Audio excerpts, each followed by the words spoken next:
Avant de commencer cette vidéo, n'oubliez pas de vous abonner à la chaîne et d'activer la cloche pour ne pas louper les prochaines vidéos. Salut, c'est Joe Dev de Speedycom. Bienvenue dans cette vidéo où je vais vous expliquer comment créer un guide détail sur Shopify. Vous trouverez dans la description le lien de la version écrite qui vous permettra de récupérer les différents codes nécessaires à la réalisation de ce tutoriel. Je vous conseille avant toute intervention de faire une copie de votre thème, je vous rappelle la procédure. Vous allez aller dans Action, Dupliquer, comme ça en cas de problème, vous pouvez revenir à une version antérieure. Donc on va d'abord placer le lien, donc un lien qu'on va mettre ici avec une petite règle ici, un lien guide détail, et quand on va cliquer dessus, il va y avoir une pop-up qui va s'afficher.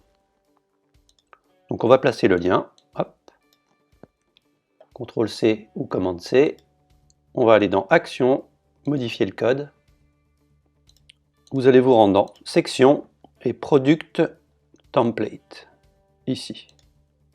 Si vous n'avez pas Product Template, vous allez aller dans Template, Product. Vous voyez qu'ici, on appelle une section qui s'appelle Product Template. Donc nous, on sait qu'on doit aller là-dedans. Sinon, il se peut que vous ayez toutes vos informations dans le product.liquide. Donc nous, on va rechercher le formulaire. On va faire accolade pourcentage forme. Donc on voit qu'ici, on est sur le form avec le product. Donc on va bien appeler le formulaire du produit, qui est ici. Donc nous, on sait qu'on va se mettre quelque part ici. Toto, ou juste avant le select, data, ou juste après, on va essayer de trouver un bon emplacement, tutu, et on enregistre. Si jamais vous n'avez pas le form ici, il se peut que vous ayez les formulaires dans le dossier snippet. Donc à ce moment-là, vous allez faire include, et essayer de trouver un product, par exemple comme ça, form. Par exemple, dans Speedfly, ça va être product form, product-form-1, par exemple. Alors nous, on a enregistré, on va voir où s'affichent nos tutu, tata et toto. Ok, donc c'est au même niveau, donc nos tests n'ont pas été concluants. Donc on va se mettre là. Donc on va juste essayer ici, donc on va copier notre code, clac. On prend toute la zone, on fait maj tabulation pour bien le mettre en forme, et on enregistre. On va voir ce que ça donne. Ok, donc là on a bien notre petite règle et le titre qui est ici. Donc pourquoi elle est grosse? C'est parce qu'on n'a pas encore mis le style. Donc ne vous inquiétez pas, on va laisser comme ça. Hop, on enregistre. Et là on va chercher la partie de la pop-up. Donc la partie HTML. Donc cette fois-ci, vous allez prendre cette partie-là, copier, et à ce stade, on va aller dans Layout, thème.liquide. Donc là, peu importe votre thème, ça sera thème.liquide. On va tout en bas, vous allez trouver la fermeture du body comme ceci, et on va copier ça juste avant. Et on enregistre. Il ne nous reste plus que la partie de mise en forme, donc on va prendre ça, CTRL C ou commande C. On va se rendre dans votre fichier scss.liquide. Donc c'est dans Asset, thème.scss.liquide, ou selon les thèmes, ça peut être style.scss.liquide, timber.scss.liquide ou app.scss.liquide. Si vous avez un doute, vous allez ici dans thème.liquide et vous recherchez .scss.liquide. Vous voyez, moi, c'est celui-là. Donc on revient dans Asset, on va tout en bas du fichier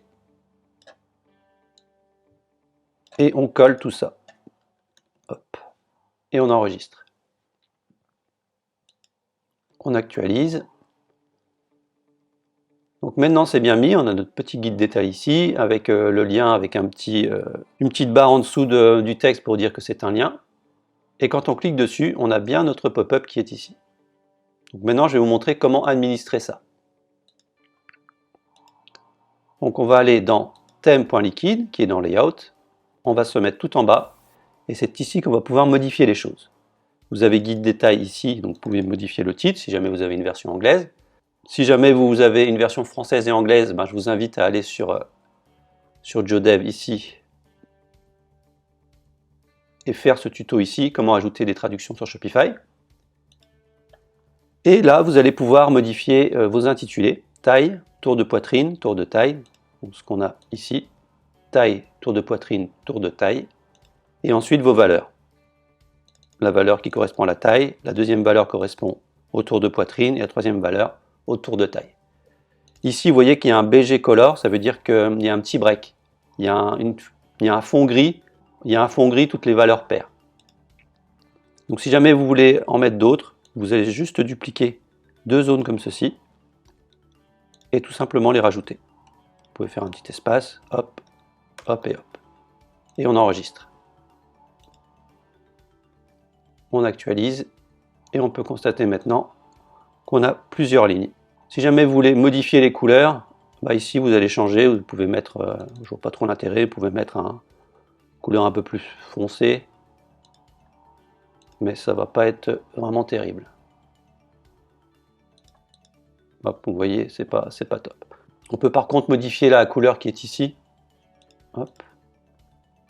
Là, ça va se passer dans le CSS, theme.css.liquide. Vous allez chercher le header, la partie header là, et vous allez remplacer le background color par blanc. Donc, hop, comme ça. Et le white ici par black. Et à ce moment-là,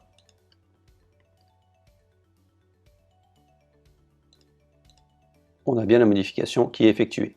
Si vous voulez modifier la bordure qui est ici,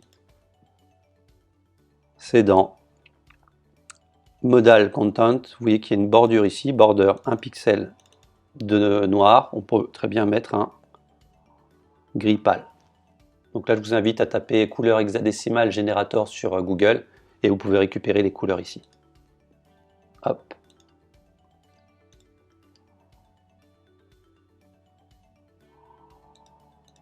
Voilà, donc là c'est pas mal aussi. Voilà, j'espère que ce tuto vous a plu et n'oubliez pas de mettre un petit pouce bleu et de vous abonner à la chaîne. À bientôt.